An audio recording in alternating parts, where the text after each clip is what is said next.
नमस्कार प्यारे विद्यार्थियों, विद्यावार्ती की ऑनलाइन क्लास में आप सभी का स्वागत है।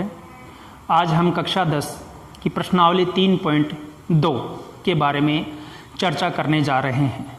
प्रश्नावली 3.2 अपनी है, उसमें पहला जो प्रश्न है वो है विभाजन एल्गोरिथम का प्रयोग करके fx को gx से भाग देने पर भागफल तथा शेषफल ज्ञात करना। अर्थात बहुपदों के हमें भाग करने हैं, जिसके पश्चात उसका भागफल तथा शेषफल हमें ज्ञात करना है। जैसा कि मैंने पहले ही आपके सामने दो भाग पहले से मैंने लिख रखे हैं, उनको हल करके हम समझने का प्रयास करेंगे कि किस प्रकार से भाग है वो किया जाता है। भाग करने से पहले हमें कुछ बातों का ध्यान रखना होगा, जिसमें सबसे पहले चाहे भाजक हो और चाहे भाज्य हो, उन दोनों के जो पदों की जो घात है उनको घटते क्रम में लिखना है। अर्थात सबसे पहले सबसे बड़ी घात आएगी, उसके बाद में उसके छोटी घात, उसके बाद में उससे छोटी घात, तथा अंत में जो अचर राशि है, अचर पद है वो आएगा। तो इस बात का आपको सबसे पहले ध्यान रखना है। मैंने जो आपके सामने सवाल लिख रखे हैं, भाग लिख रखे हैं, उसमें पहले से ही मैंने व्यवस्थित कर रखी है कि जैसे पहले 2x square plus 3x plus 2, तो ये देखिए घटते क्रम में है। इसी प्रकार से यहाँ देखिए 3x cube minus 2x square plus 4x plus 5, तो ये पहले से ही घटते क्रम में है। अगर इस प्रकार से अगर आपके प्रश्न में नहीं दे रखी हो, अव्यवस्थित दे रखी हो, तो पहले हमें उसको व्यवस्थित करना चाहिए। तो आइए हम समझते हैं किस प्रकार से हमें करना है। तो देखिए आपके सामने x प्लस 1 का भाग देना है 2x square plus 3x plus 2 में। तो हमें क्या करना होगा सबसे पहले कि इसका जो पहला पद है, सबसे बड़ी घात वाला जो पहला पद है, उसमें इसके सबसे बड़ी घात वाले पद का भाग देना होगा। तो यहां 2x स्क्वायर है अपना, उसके अंदर किसका भाग देंगे? x का। ये मैं आपको यहाँ पे करके समझा रहा हूं, प्रश्न में इसको परीक्षा में करने की आवश्यकता नहीं है। तो देखिए 2x स्क्वायर में x का होगा, तो 2 नीचे किसी प्रकार का अंक नहीं है, तो इसको हम 1 मान लेते हैं, मतलब 1x। तो 2 में 1 का भाग 2 बार गया। अब देखिए आगे x स्क्वायर है, x स्क्वायर का मतलब x गुणा x, और यहां हमें भाग देना है x का। तो x गुणा x में से, अर्थात 2x गुणा x है, उसमें से 1x कट जाएगा, तो क्या बचेगा हमारे पास में x। तो कितनी बार गया भाग? 2x बार। अब देखिए इसको हम किस प्रकार से आगे करेंगे। तो 2x को हमेशा जो जिसका हम भाग देते हैं उसके सभी पदों से गुणा करना चाहिए।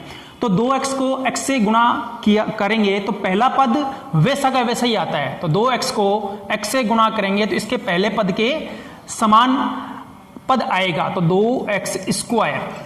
अब देखिए 2x को किससे गुणा करूंगा? प्लस के 1 से गुणा करूंगा। तो 2x को प्लस के 1 से गुणा किया तो प्लस के 2x। देखिए जैसा कि हम सामान्य भाग में करते हैं कि घटाते हैं, तो इसी प्रकार से इसमें भी घटाएंगे। तो जब हम घटाएंगे तो जो चिन्ह है वो परिवर्तित हो जाएंगे, प्लस का है वो माइनस हो जाता है, ये भी प्लस का है तो माइनस हो जाएगा। तो 2x स्क्वायर में से 2x स्क्वायर घटाएंगे तो ये तो पद है वो पूरा कट गया। अब आगे देखिए 3x, और उसमें अब माइनस का 2x है, तो 3x में से 2x, अर्थात 3 में से 2 घटाएंगे तो 1x रहेगा। तो इसको हमें 1x भी लिख सकता हूं या सिर्फ x भी लिख सकता हूं। अब जैसा कि सामान्य भाग में हम अगली वाली संख्या उतारते हैं, तो इसमें हम अगले वाला पद उतारेंगे। तो अगले वाला पद क्या रहा? प्लस का 2। अब वापस पूर्व वाली विधि के अनुसार ही इसमें x के अंदर किसका भाग दूंगा? मैं x का भाग दूंगा। तो x में x का भाग कितनी बार गया? प्लस के 1 बार गया। तो यहां पे मैंने लिख दिया प्लस का 1। अब 1 को x से गुणा किया तो x, तथा 1 को प्लस के 1 से गुणा किया तो प्लस का 1। जैसा कि हम घटाते हैं तो घटाएंगे तो चिन्ह परिवर्तित हो जाएंगे, ये प्लस का है माइनस, ये भी प्लस का है माइनस, तो प्लस के x में से माइनस का x घटाया तो कट गया। और यहां देखिए प्लस के 2 है और अब माइनस का 1 हो गया, तो प्लस के 2 में से माइनस का 1 घटेगा तो क्या बचेगा? 1। अब यहां 1 के अंदर ये तो अचर पद आ गया और यहां चर है, तो चर का भाग अचर में नहीं जा सकता, इसलिए हमारे पास में क्या रहेगा? शेषफल। तो इस प्रकार से हमारे पास में भागफल है वो क्या प्राप्त हुआ? 2x प्लस 1 और जो शेषफल है वो क्या प्राप्त हुआ हमारे पास में प्लस का 1। चलिए हम एक और उदाहरण लेके और समझने का प्रयास करते हैं। जैसा कि आपके सामने मैंने लिख रखा है 3x³ minus 2x square plus 4x plus 5 में अब की बार हमें भाग देना है x स्क्वायर प्लस 1। पहले से ही मैंने घातांकों को व्यवस्थित कर रखा है, इसी प्रकार से भाजक को भी व्यवस्थित कर रखा है और भाज्य को भी व्यवस्थित कर रखा है। तो इसमें देखिए सबसे बड़ी घात है 3, सबसे बड़ी घात वाला जो पद है 3x³, इसके अंदर किसका भाग देंगे x स्क्वायर का भाग देंगे। तो x स्क्वायर सिर्फ अकेला है, इसका मतलब यहां पे मैं 1 लिख सकता हूं। तो 3 के अंदर 1 का भाग कितनी बार गया 3 बार गया और यहां x³ है अर्थात x गुणा x 3 बार है और नीचे x स्क्वायर अर्थात x गुणा x 2 बार है। तो 2x कट गए तो क्या बचेगा x³ में x स्क्वायर का भाग कितनी बार गया x बार। तो यहां कितनी बार आएगा 3x। तो 3x को x स्क्वायर से गुणा करूंगा 3x³। अब वापिस देखिए 3x को प्लस के 1 से गुणा करूंगा तो प्लस के 3x बार जाएगा, गुणा हो जाएगा। तो 3x कहां लिखूंगा जिसकी समान घात है उसके नीचे ही उस पद को लिखना है।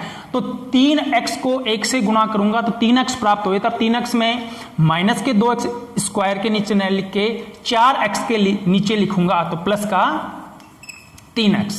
देखिए परिवर्तित करते हैं तो माइनस ये प्लस का तो माइनस ये तो कैंसिल हो गया। अब देखो हमारे पास में क्या रहेगा, पहले ये पद बचा क्योंकि बड़ी घात वाले को पहले लिखना है इसलिए माइनस का 2x स्क्वायर। अब देखिए प्लस का 4x है और यहां माइनस का 3x है, तो मतलब 4 में से 3 को घटाएंगे तो क्या बचेगा हमारे पास में 1x। इसको मैं सिर्फ x भी लिख सकता हूं। जैसा हम सामान्य भाग में अगले वाली संख्या उतारते हैं तो यहां अगले वाला पद लिखेंगे तो क्या है अगले वाला पद प्लस का 5। अब देखिए माइनस के 2x स्क्वायर में किसका भाग दूंगा मैं x स्क्वायर का। तो माइनस के 2x स्क्वायर में मैं 1x स्क्वायर अगर भाग देता हूं तो माइनस के 2 में 1 का भाग माइनस के 2 बार गएगा और x स्क्वायर से x स्क्वायर कट जाएगा तो कितनी बार गया माइनस के 2 बार। अब देखिए माइनस के 2 को x स्क्वायर से गुणा करूंगा तो माइनस का 2x स्क्वायर और माइनस के 2 को प्लस के 1 से गुणा करूंगा तो माइनस के 2, क्योंकि प्लस माइनस माइनस होता है। अब देखिए चिन्ह परिवर्तित करते हैं, ये आपके पास में कितना प्राप्त होगा प्लस का, क्योंकि माइनस का इसलिए प्लस हो गया और ये भी माइनस का तो क्या हो गया प्लस हो गया। अब माइनस के 2x स्क्वायर है, यहां प्लस के 2x स्क्वायर है, घटाना है कट जाएगा।